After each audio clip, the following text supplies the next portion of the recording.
Hey everyone, it's Noah Barnett, the VP of Marketing here at Feathr, and today in the studio, as always, I'm joined by Nhu, nonprofit content strategist and the curator of Feathr's Good Marketing Brief newsletter. Nhu, welcome. It's been a bit. Hello, Noah.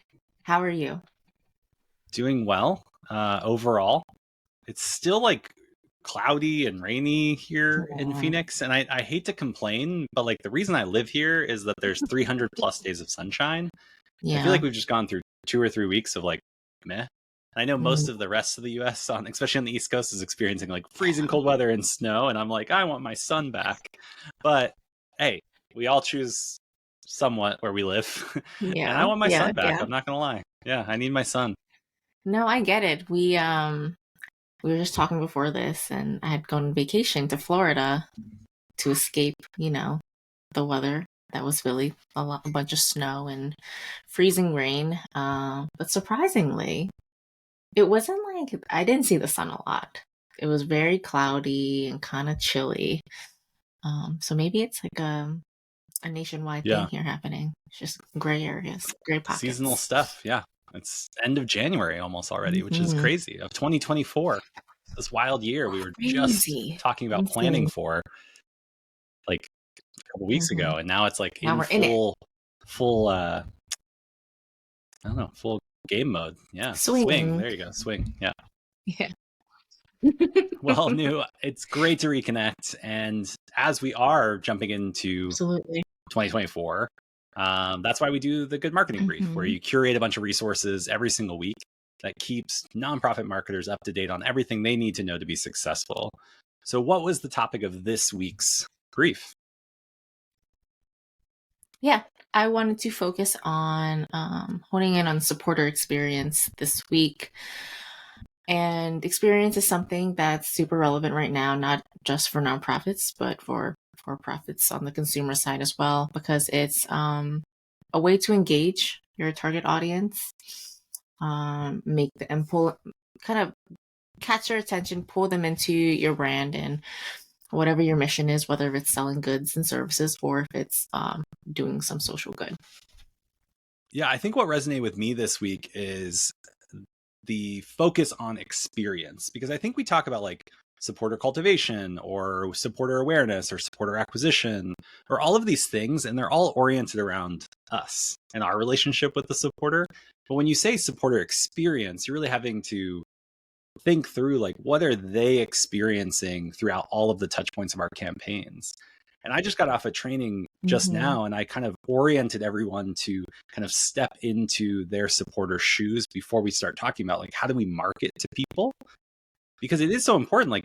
Yeah. Your audience or your supporters are not only experiencing your communications, but it's in context of other things going on. We were joking before, not joking, we were chatting about the NFL playoffs prior to this, and various things are going on. And in different cities like Philadelphia, you might not be as excited, whereas Kansas City, they might be excited, or the Dallas Cowboys are not in anymore. And so if you have a bunch of Dallas people, they might be reflecting and mourning over their team's loss. There's a lot of dynamics going on in people's lives, and they're experiencing your communication through in context with other things. And so thinking about the experience that your organization wants to create for supporters, whether they're reading an email, attending an event, or engaging with some form of content or other way that they connect with you, it's being really intentional matters and can really emphasize differentiation. We're all trying to differentiate now on why should someone give their attention to you, and I think experience can be Yeah, how we differentiate. absolutely. Um, I mean, you bring up such a great point, and I'm glad you said that because I think oftentimes, and I mentioned it with an RKD resource that I shared in the brief, whereas when nonprofits or associations or any kind of brand kind of thinks about the next campaign to launch, they kind of center it around what they need, what they want to happen, which is yes important, but I think which is not like a groundbreaking thought or idea, but putting the donor at the center of it, like making sure that you can figure out what is it that they want to see from you, what do they want to experience, how can they kind of engage and participate in your mission in a way that is meaningful to them, rather than kind of like pushing a narrative that is very like organization driven. I think it's just something to kind of think about, reevaluate in your supporter Yeah. experience. And marketing plays such an important role in experience, maybe setting or setting the stage for experience. And I think the one thing the two thoughts here that I had, especially for nonprofits, is the experience you want to create for your supporters is going to be different, or it should be different than what another organization wants to create an experience for their supporters.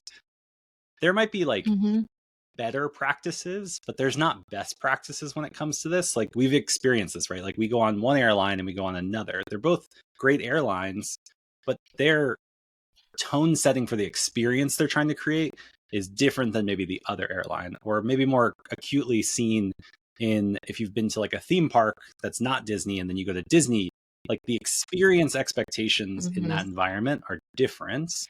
Or if you go to a nice restaurant and another nice restaurant, they're differentiating through the experience they're trying to create. And really a lot of that, a lot of marketing's job is to maintain consistency in the experience you're trying to portray for your supporters.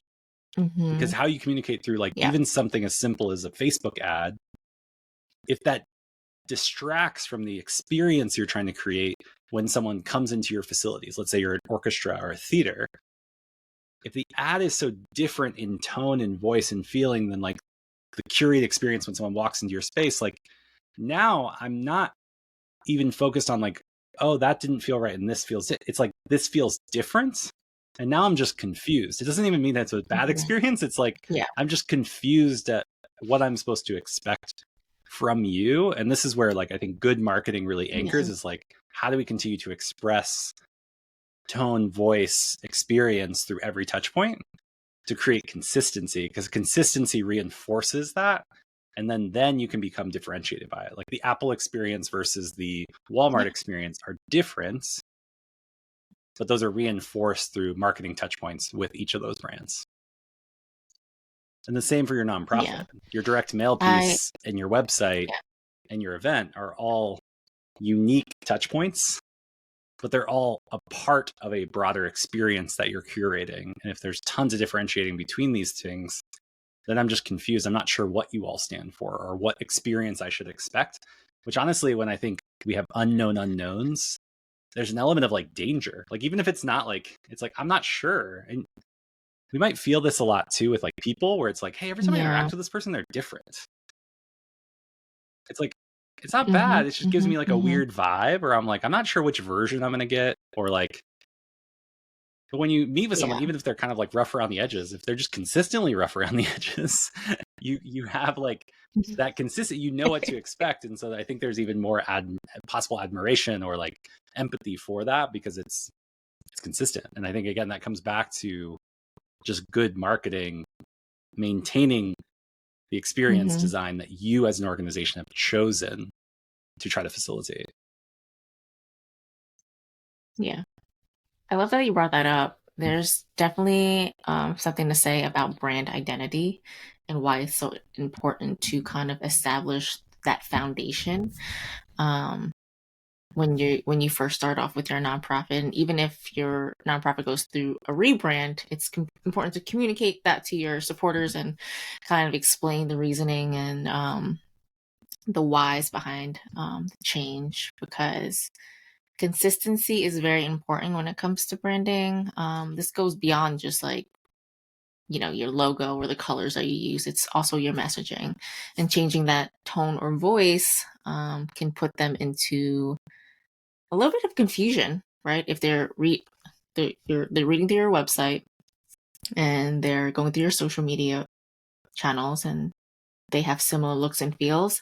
And then, like you said, if the digital ad is you're trying something new, but it doesn't align with what you've been doing in the past, and can often make create a lot of confusion for supporters, whether or not the same team is working on these marketing materials. So ensuring that you're really thinking things through and strategizing for every little effort that you make to make sure it aligns with everything else that you're doing, I think is really important. Yeah, the one I see often or kind of experience often in kind of looking at nonprofits is they'll treat non-donors and donors differently.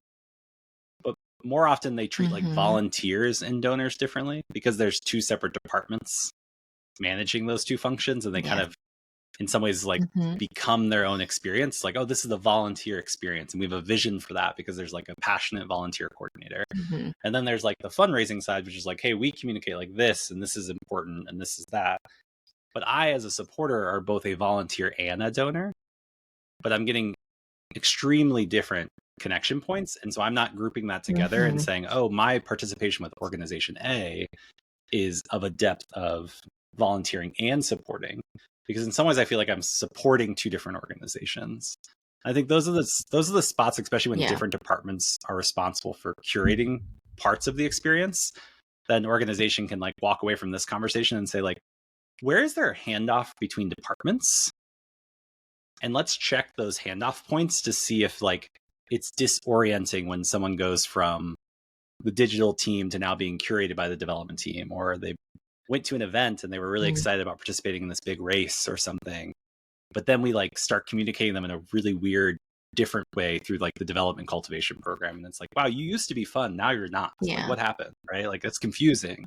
But looking for those like handoff points in your organization, I think, is a place where marketers or comms people can really audit, like, is that handoff smooth? This is actually something we're experiencing here at Feathr right now, where we're going through and saying like the experience someone has like listening to this or engaging in this content or going to our website or one of our Feathr live sessions, when they enter into a buying conversation with us to consider how they might use Feathr's platform, how does that handoff between like my team, the marketing team, and the sales team feel? But then when someone says, yeah, I want to buy, I'm excited, now they're being handed off to the customer success team and the product team and the support team and all of the wraparound services we provide all of our customers.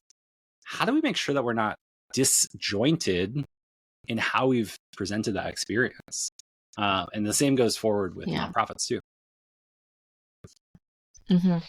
Oh, absolutely. Yeah, I see that a lot too within nonprofits. And I think, the disconnect is that a lot of nonprofits can work in silos. And there's just something to be said to find a way to kind of break down those barriers and those walls a little bit, so that you're collaborating with each other to find a messaging that works across the entire organization. And so it's not so disjointed and fragmented. Were there any other recommendations or tips that you included in the brief this week that you wanted to uplift? And really, I would encourage everyone to check out the full brief. You can find that linked below or in the show notes. Because if you don't get the brief is packed full of insights. So like, we're just scratching the surface.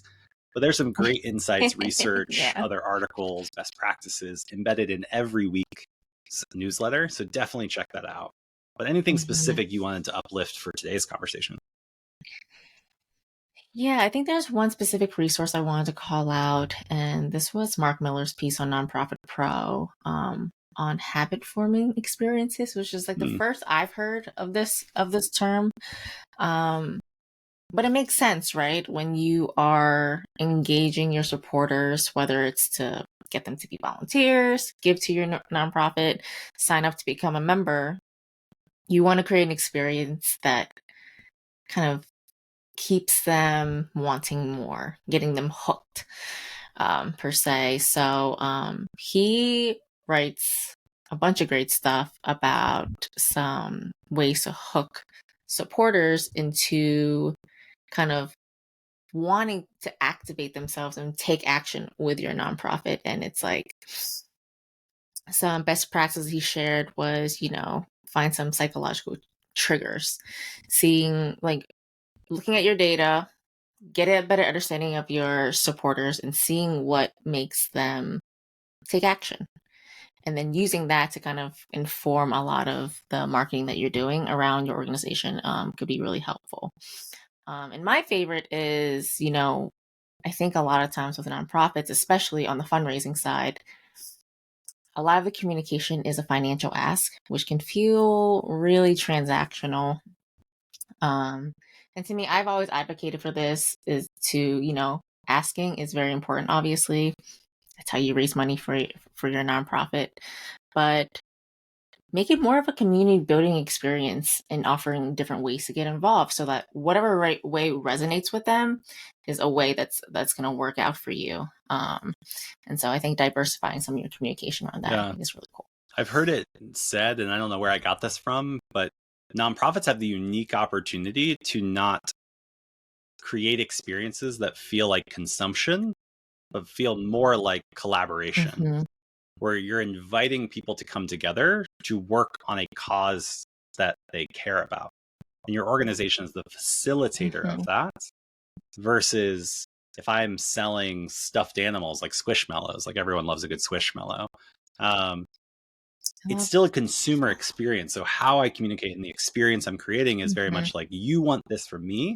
I'm going to try to create the best opportunity to get you that in a like smooth, frictionless, like uplifting way. And then we mirror some of those attributes into how we do fundraising or even like membership programs, et cetera, instead of seeing the opportunity as different as like, we can create a collaborative experience versus a consumption experience. And there's a lot of power in thinking through like, how does collaboration feel different than consumption?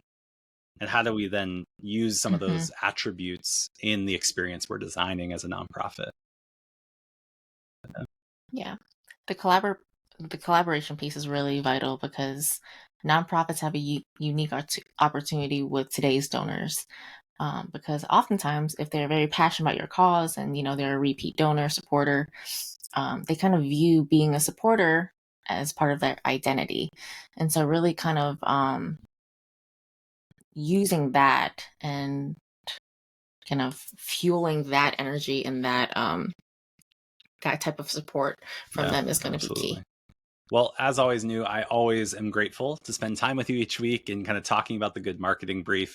Again, if you're interested in receiving the Good Marketing Brief in your inbox every single Wednesday, talk about habit forming. Every Wednesday, you can read the Good Marketing Brief and get an update on all things good marketing. Definitely subscribe below. And if you get this, maybe this is your reminder to take a look back at future issues or prior issues. Sorry, not future issues, unless you're a fortune teller. And text me because I have some questions about the future. Yeah. Seriously, I'm like, if you can predict a few things, let me know. Especially the stock market would be great.